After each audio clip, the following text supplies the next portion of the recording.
Hi guys, good morning, welcome to our channel and new blog. পুজো শেষ হয়ে গেছে, মানে মা চলে যাওয়ার পর আমার এত মন খারাপ ছিল, আমি পরের দিন ব্লগ করিনি, ভালোই লাগছিল না। তো যাই হোক, কালকে লক্ষ্মী পুজো, তো আজকে সারাদিন প্রচুর প্রচুর প্রচুর কাজ আছে।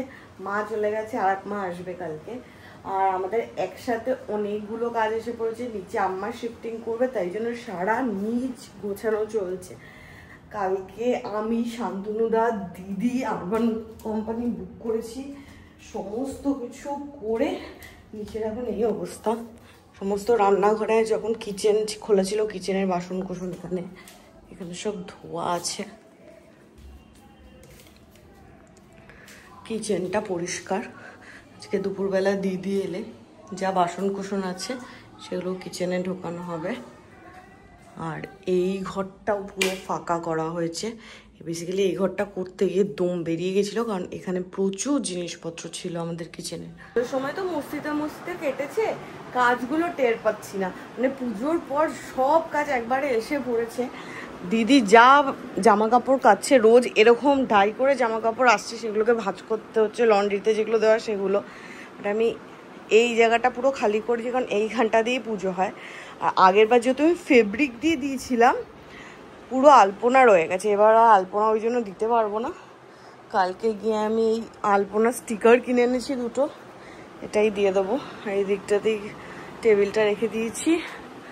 আরও অনেক কাজ করেছি। এই তিনতলার উঠতে এইখানটা দিয়ে সব ঠাকুরের বাসন মাজা আছে। আর আগের বার তো ঠাকুরকে ভোগ দিয়েছিলাম, খিচুড়ি তরকারি, বাট এবার আর খিচুড়ি করবো না, লুচি সুজি দিয়েই দেবো। কারণ হচ্ছে মাও আসতে পারবে না, মানে মা আসতে পারবে বাট কিছু করতে পারবে না, কারণ মা যেহেতু ঠাকুমা মারা গেছে, কালো সুদ চলছে, ওই একটা ব্যাপার আছে। আর নিচ ওপর গোছাতে গোছাতে দম বেরিয়ে গেছে লিটারেলি। তো এই বছরটা ওই জন্য খিচুড়ি আর দিচ্ছি না। আর দুদিন পর যেহেতু আমাদের বেরোনোও আছে, সব পরপর একদম হয়ে গেছে। বেরোনো বলতে আমরা নর্থ বেঙ্গল যাচ্ছি, বাট কোথায় যাচ্ছি এখনও ঠিক হয়নি, হয়তো সৌভিক জানে, বাট আমরা কেউ জানি না। তো এই সব করে প্রচুর প্রচুর তাড়া আছে। ওঠ, কালকে এত সৌভিক চিকেন করেছিল, চিকেন দিয়ে দুপুরবেলা ভাত খেয়ে নেবো। দিদি যখন আসবে, আমি আর দিদি মিলে নিচে রান্না করে বাসন কুসনগুলো ঢোকাতে হবে। এই সমস্ত বাসন কুসন এবার ঢোকানো হবে। এবার যেগুলো মোটামুটি আমাদের দরকার, এতগুলো তো আমার লাগবে না, একটা তলারটা আমরা ইউজ করে নেবো, বুঝেছো? যখন লাগবে নিয়ে যাবো। আর কালকে বেশ ভালো পরিষ্কার দিয়ে চকচক করছে। হ্যাঁ, খুব সুন্দর পরিষ্কার করেছে। কটায় এসেছিল জানো? কালকে 5টায় এসেছিল আরবান কোম্পানির লোকটা, 10টা 10-এ গেছে রাতে। এই যে ফ্রিজ, ওয়াশিং মেশিন বলছি, মাইক্রো ওভেনটা দেখো। যুগ আগে কিনেছিল ওয়াশিং মেশিনটা, এতদিন ধরে ফেলে ফেলে নষ্ট করেছিস।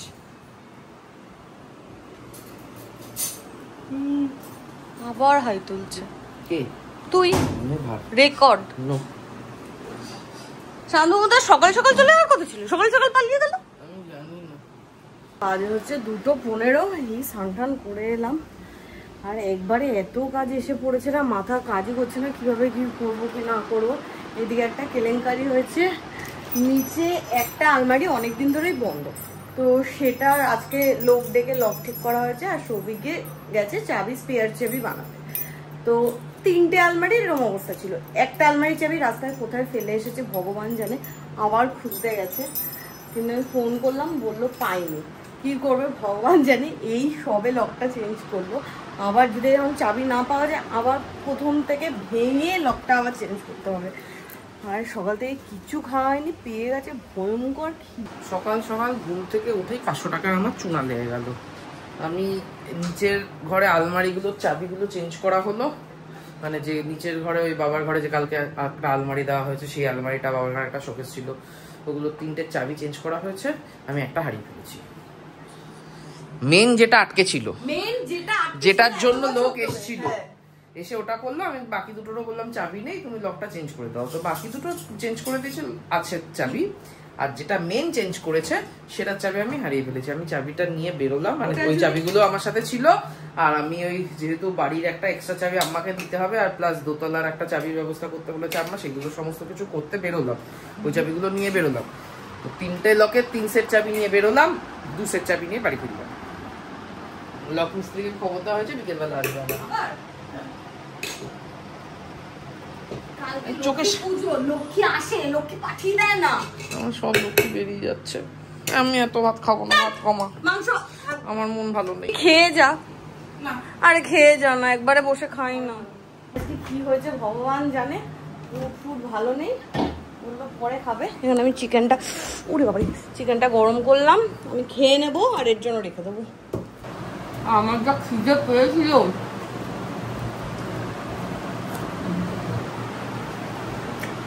শান্তি। সকাল থেকে খেলাম, 2:30 বাজে।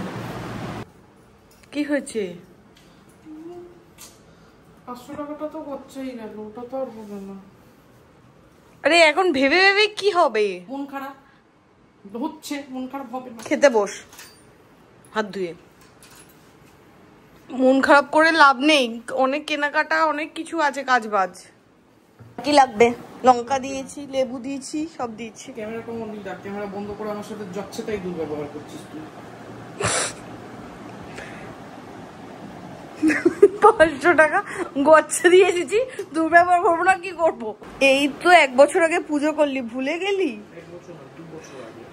2 বছর না, এই বছরের আগের বছর। 1 বছর হয়, 1 বছর মাঝখানে করিসনি। যেটা করিনি সেখান থেকে আজকেই তো 1 বছর। হ্যাঁ, আর যেটা করিনি সেখান থেকে যেটা করেছিলাম তার মাঝখানে তো 1 বছর ছিল। তা ভুলে গেছিস কি করে? কি করেছিলাম বল, তুই তো পাশে বসে দেখেছিস। আরে আমি পাশে বসে দেখিনি, তুই প্রথমবারের মতো 3 ঘন্টা ধরে পুজো করবি? হয়ে গেল। এমনি আমার উপোস থাকে, এরও উপোস থাকে, তার মধ্যে পুজোতে বসবে হয়তো 5টা নাগাদ, উঠবে 7:30টা। তাও বাঁচোয়া, মাকে বলে দিয়েছি যে রাত্রেবেলা খাবার দাবার ব্যাপারটা মা দেখে নেবে। মা খিচুড়ি বললো, বাঁধাকপি তরকারি, আলুর দম এসব করবে। তো রাতে খাওয়া দাওয়া সর্টেড। যে পেন দে তো, শর্টকাট করবি? হ্যাঁ তুই পেন দে। শর্টকাট করবি না? আরে তুই পেন দে, যোগ্য করব না, কিন্তু তো যোগ্য পেন বলেছি, মার্কা দিচ্ছে। বলছে আমাদের তো বেরোতেও হবে এখন, না 5টা নাগাদ বেরোলে হবে না? আমি কি করে জানবো কেন বেরোতে হবে? আরে জিনিসপত্র কিনতে 7:30টার সময় আরবান কোম্পানি থেকে লোক আসবে বাথরুম ক্লিন করতে, বললাম না তোকে? ওপর না নিচ ওপো। তো আমি কোজাগুড়ি লক্ষ্মী পূজার নিয়ে এসেছি। এতক্ষণ এরকম ছিল যে ভূমিতে জল দিয়া চিকন মন্ডল অঙ্কন করিবে, উপরে একটি মানে নরমাল ভাবে বলিবে, এতে গন্ধে পুষ্পে ওম ভীম আধার শক্তে কমলাসনায় নম মন্ত্রতন্ত্র ছিল। হঠাৎ করে, ঠিক আছে, আমি এখন প্রচুর শুদ্ধিতে রয়েছি, ঠিক আছে, বেদি শুদ্ধি, বিতান শুদ্ধি, করশুদ্ধি, পুষ্প শুদ্ধি চলছে, সেখানে ভূত শুদ্ধি আছে, ঠিক আছে। ভূত শুদ্ধি শুরুটা, ভূত মিন্স ভবিষ্যৎ।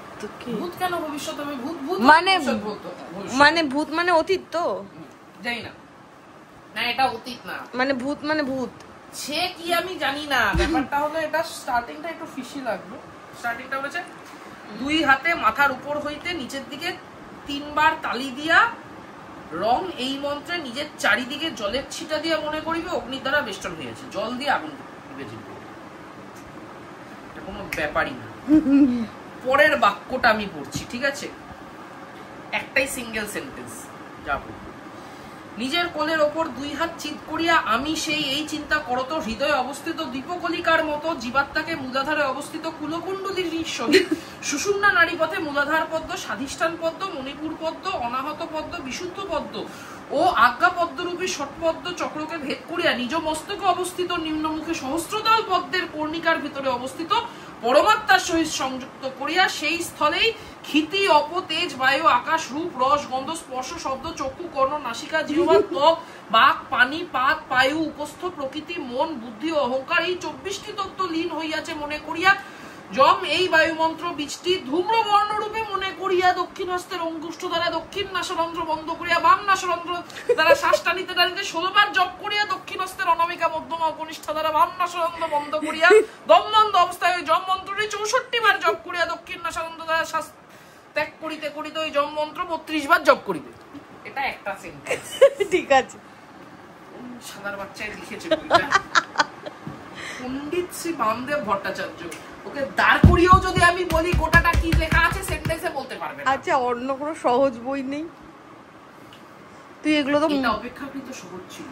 আরেকটা দেখেছিলাম শ্যামাচরণ ভট্টাচার্য, ওটা কি আরো কঠিন ছিল? এই দুই ভট্টাচার্যের মধ্যে কোন একজন বুদ্ধদেব ভট্টাচার্যের দাদু নাকি ছিল। আচ্ছা আচ্ছা, আমি যদি কোনো মানে না বুঝি তো আমি তো ব্রাহ্মণকে জিজ্ঞাসা করবো এটা কি কি এটা, এটার মানে আমিও বুঝলাম না। আমি কাকুকে ডাক, টিটোদাকে জিজ্ঞেস করলেও বুঝবে না। কাকুকে ডাক, কাকু পুরোটা শুনে বলবে ছেড়ে দে, এটা করতে হবে। কি আর প্রাণায়াম, এই দুটো ভূত শুদ্ধি হবে। ভূত শুদ্ধি আর প্রাণায়াম এই দুটো করতে হয়। আরে করতে আমাদের নিয়মে নেই সবই, ভূত শুদ্ধি করতেই হবে, আমাদের নিয়মে নেই। আর নিয়মে আছে না না প্রাণায়াম আর ভূত শুদ্ধি নেই। সবই প্রাণায়ামে এই হবে, চেষ্টা কর। ভূত শুদ্ধি আমাদের, ভূত শুদ্ধি আর প্রাণায়াম আমাদের নিয়মে নেই। তুই প্রাণায়ামটা তুই মেজবাকে ফোন করে জিজ্ঞেস কর। হবে, সবই করে দেখ একবার, হবে। দুটো নাক বন্ধ কর। তুই আমাকে মানে বোঝা। আরে আমি বলছি আমি তো মানে শুদ্ধি মানে বোঝা তুই ওটাকে আমার পক্ষে সম্ভব না। আমি কিন্তু পুরোহিতের মতো পুজো করে দেবো 5 মিনিট সব শেষ। পর পর বইটা রেখে দিলি কেন? দাঁড়া, আমি এখনো হজম করে উঠতে পারিনি। কোন গাছের তলায় রাখবো ঠাকুর? চল। ওই বাড়িতে যাবো তো না, কেন? আর ওই বাড়িতে গাছের তলা নেই। কে বলেছে ওই বাড়িতে গাছ আছে, গাছ কাটতে রেখে এরম করি চুপি চুপি রেখে এই আসি। বাবা সবিক কি, আমি ফোন করে মাকে বলছি দেখ মানে কি অবস্থা, এখন ও বাড়িতে গিয়ে চুপি চুপি ঠাকুর রেখে আসবে। আগের বার তো আমি জানতাম না যে লক্ষ্মী ঠাকুর এরকম পুকুরে বিসর্জন দেয় না। আগের বারে ঠাকুরটা দিয়ে দিয়েছিলাম, তখন মা বলেছিল যে লক্ষ্মী ঠাকুর বিসর্জন করবি না, কোনো একটা গাছতলায় রেখে আসবি। সবিক আগের বছর থেকে মনে করে রেখেছে যে আমার বাড়ির গাছতলাতেই রাখবে। এই যে যাচ্ছে, কিন্তু সামনে রিমনের সাথে দেখা হয়ে গেছে, বেশ হচ্ছে। এই যে বলে দেখি এবারে রিমন বেশ হবে। ধরা পড়ে গেছে, ধরা পড়ে গেছিস তো? কেউ দেখেনি? কোথায় রেখেছিস? কোথায়? একটু পরে তো বাবা ফোন করবে। আমাদের বাড়ির লক্ষ্মী ঠাকুর দেখেছি আমরা জানি না, এইসব কীর্তি ব্লগে দেখে বুঝি হবে। হ্যাঁ হ্যাঁ, কোন এসেছিস বলে একটু ফাঁকা পেয়েছিস, এরপরে পুরো হ্যাঁ জিজ্ঞাসা কর না। একটু পরে এলে রওড়া বাজারে দাঁড়ানোর জায়গা থাকবে না। কাকুকে বলবো চাবি হারিয়ে ফেলেছিস, গায়ে পড়বে। আজকে লোকে ডাব কিনছে ঠাকুরের জন্য। সবই তো বুঝলাম, কিন্তু এখানে সাইডে যেগুলো ঝুলছিল সেগুলো কোথায়? সেগুলো তো ফেলে দিলাম, এবারে পুরো ধুলো ধুলো হয়ে গেছিল, ধুলাম রং জানি না। ও আমি ভেবেছি যে চলে যাবে, ধুলোটা যাচ্ছিল না ঝেড়ে, তারপরে আমি ইয়ে করলাম। কিন্তু অত দূর লম্বা যে ঝোলাচ্ছিস, সে তো নিচে বসতে গেলে বলবি ওটাতে কেন গা ঠেকিয়ে বসছিস, নিচেও তো বসতে দিবি না। এবার দেবো দেবো, আমি তোর যা প্যাক না যা ছুচি ভাই, মানে ব্যাগ খালি করে আবার যাবে হচ্ছে। আমরা যেগুলো কিনতে গেছিলাম সেগুলো ছাড়া সব কিনেছি। আমাদের কেনার কথা ছিল ডাব, ফল, ফুল, ওই 3টে বাকি আছে কেনা এখনো। আর এই যে আমার 500 টাকার গচ্চা। আজকে ফলের দোকান থেকে কিছু কেনা আর তপস্যা করা একই ব্যাপার। কি ভিড়! বাড়ি ফেরার সময় অনেক দিন পরে আমার সিঙ্গাড়া খেতে ইচ্ছা করেছে, তার আমার সামনে দিয়ে আসছে, ওখানে গরম গরম সিঙ্গাড়া দেখলাম রেখেছে, সবে নিয়ে নিয়েছি সিঙ্গাড়া। আর এখনো গরম আছে, বেশ গরম। আর একটা পনিরের চপ এনেছি টেস্ট করার জন্য, ভগবান জানে কেমন হবে। সিঙ্গাড়াটা যত ভালো ছিল, পনিরের চপটা ততটাই ঘাটিয়া। স্বাভাবিক। পনির কোথায়? নেই, আছে আছে আছে। ওই জন্যই আলুর ভরা সিঙ্গারার দাম 12 টাকা, পনির ভরা চপের দাম, পনির ভরা মানে পনিরের চপের দাম 10 টাকা। আমি তখনই বলেছি যে আলুর থেকে পনিরের দাম কম কি করে হয়। একটা শশা, সিঙ্গারা পনির চপের ভিতরে একটা শশা, এরকম দুফালি, আর মাঝখানে ওটা কি শক্ত শক্ত গু। এনে তোর হাফ শশা। না না না, শশা আছে এখানে। কোথায়? না না না, হাফ শশাটা নে, ভাজা শশা তুই খা। একটা সময় কি সুন্দর আলু ফুলকপি একটা মাখো ইয়ে থাকতো, ভিতরে আলুটা দেখ কত বড়। হ্যাঁ না, আমারটা এরকম ছিল না, একটা এত বড় আলুর টুকরা। সাথে এটা কি? এটাও ময়দা, আগের দিনে সিঙ্গাড়া ভেঙে দিয়ে দিয়েছে নাকি? অনেক রেস্ট হয়ে গেছে। কিরম লাগছে? এসে খেয়ে দিয়ে ঘুমিয়ে পড় 9:30টার মধ্যে। কাজ যেন আর ফুরোচ্ছে না, মানে কাজ করছি, কাজ হচ্ছে, আবার এক্সট্রা করে কাজ অ্যাড অন হয়ে যাচ্ছে। কাজ করছি বেড়ে যাচ্ছে, লোকের কাজ করলে কাজ কমে, কাজ যত করছে আমার কাজ বাড়ছে। এই মালাগুলো 20 টাকা দিয়ে কিনি। হ্যাঁ, লক্ষ্মী পুজোর আগে এগুলো 40, ওটা 50। লক্ষ্মী পুজো না বলে এটাকে ডাকাত কালীর পুজো বলা যায়। আর এর আজকে কি হয়েছে, আমার সাথে খাওয়ার ইচ্ছে নেই, দুপুরেও একা একা খেয়েছে, এখনো একা একা খাবে।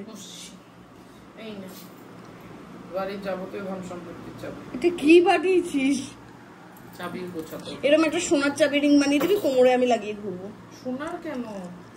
সোনার চাবি রিং, তার ভেতরে লোহা পড়ে থাকবে, তার থেকে লোহার চাবি রিং, ভেতরে সোনা থাকবে। বস খেতে আমাদের যুগে এত সোনা থাকতো, কি ভালো হতো। রাত্রি 11টা বাজে, এর এখন ইয়ে হচ্ছে সব ঠাকুরকে মালা পরাবে। এত মালা আনা হয়েছে, মানে লক্ষ্মী ঠাকুর বাদ দিয়ে যত ঠাকুর আছে সবার গলায় গলায় এখন মালা পরাবে। অল দা বেস্ট, তুই এ কর। আর এর মধ্যে আজকে মোটামুটি যা দৌড়ঝাঁপ হয়েছে, আমার অবস্থা খারাপ। এই দুটো আগেরটা গুড়গাঁও থেকে কেনা ছিল, এই দুটো আজকে নিয়ে এসেছি। 11:38 বাজে, এই সবে কাজকর্ম শেষ হলো। ঠাকুর সব মালা পরিয়ে দিয়েছি, এই ঘরের ওই ঘরের সমস্ত ঠাকুর। লক্ষ্মী ঠাকুরের মুখটা খুলিনি, এটা কালকেই খুলবো পুজোর সময়। আর সমস্ত ফল টল আমি এইখানে রেখে দিয়েছি খোলাভাবে, যাতে কোনোটা ভাপিয়ে না যায় গরমের মধ্যে। আরে বাথরুম থেকে গুড়ুম করে বাড়ি খেয়েছে বাথরুমে গিয়ে, আমি ঘর দিয়ে শুনতে পেয়ে আমি লাফ দিয়ে গেছি। কোনটা আমার আর্তনাদ না, আবার দুমটা। কি হয়েছে? তুই গিয়ে শুয়ে পর, যে আমি সিসি চালিয়ে দিয়েছি। আর কালকে আমাদের ওই পুষ্পপাত্রের ফুল লাগবে না, ওখানে 3-4টে রয়েছে স্টিক। হ্যাঁ, আর এখানে নিচের কাকিমার ঘরে যে ঠাকুরটা আছে তাকে মালা, তার মালা, আর এই দুটো এক্সট্রা হয়েছে, ওগুলো কয়েকটা পরিয়ে দেবো। লক্ষ্মী ঠাকুরকে পড়াবো। তার আমার লাগবে, তার আমার দুটো তো হবে কিনা সন্দেহ আছে, যদি একটু থাকে তাহলে ও ঘরেরটা একটু টাইট করে দেবো। কালকে আমার সৌভিকের উপোস, কাকুরও উপোস।